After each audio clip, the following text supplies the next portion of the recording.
d'un mouvement et d'un candidat à l'élection présidentielle qui se bat pour la liberté, qui est compagnon de route du combat que nous avons en commun. Il s'agit d'un représentant de Nicolas Dupont-Aignan de Debout la France. Je vous prie d'applaudir Pascal Le Petit. Ouais. Bonjour à tous. Bonjour. Je suis le délégué régional. Je suis le délégué régional, donc région Bourgogne-Franche-Comté. Je vis dans la Nièvre. La Nièvre, c'est très joli, mais c'est le département français métropolitain, le deuxième, en fait, où on meurt le plus. Alors, je vous rassure, on ne meurt pas du Covid, mais par contre, on a un président de la République qui aimerait faire beaucoup de choses, qui a des envies. Voilà, qui a des envies. J'aimerais qu'il ait envie d'augmenter le nombre de lits en réanimation dans la Nièvre, et j'aimerais qu'ils mettent une équipe de pilotage de nuit de l'hélicoptère du SAMU, voilà, et peut-être que ça irait mieux justement, voilà.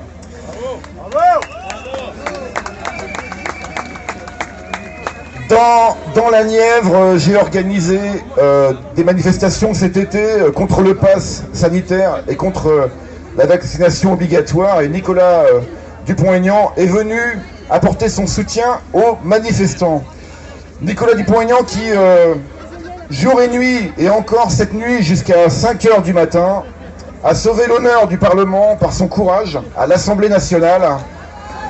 Bravo !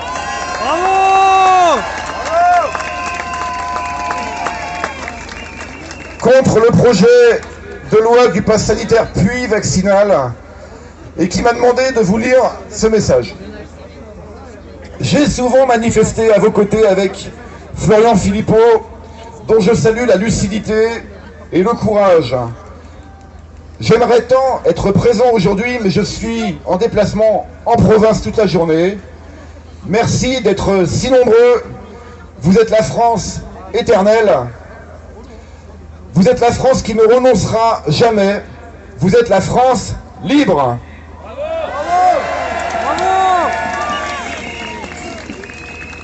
Emmanuel Macron a décidé, pour masquer le fiasco de sa politique, de dresser les Français les uns contre les autres. Mais comme je le répète toujours, tous les Français vaccinés ou non vaccinés sont concernés par ce projet de loi liberticide. Imaginez un jeune de 20 ans qui serait obligé, pour pouvoir aller au restaurant, boire un café ou prendre un train, de recevoir tous les 4 mois une injection. Cela voudrait dire qu'à 24 ans, son corps aurait déjà subi 12 doses d'un produit expérimental.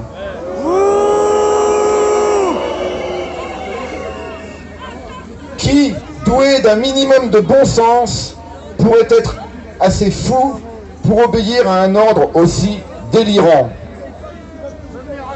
Oui, nos dirigeants sont devenus fous. Oui, nos dirigeants sont devenus dangereux. Et le pire, c'est que ce projet de loi a pu être adopté à l'Assemblée nationale et au Sénat.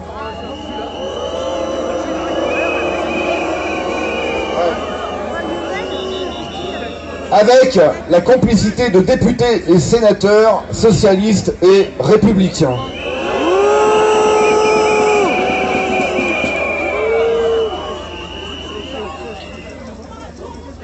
Alors oui, Emmanuel Macron déshonore sa fonction, il mérite la destitution.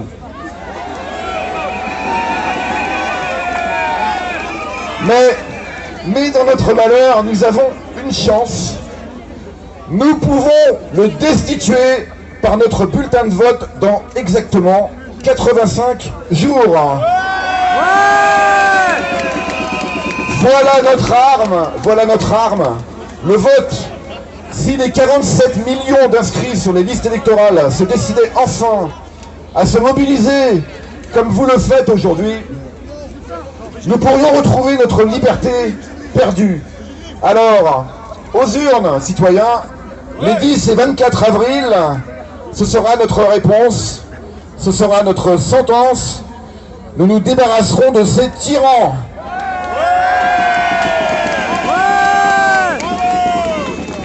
Vive la liberté! Merci. Merci.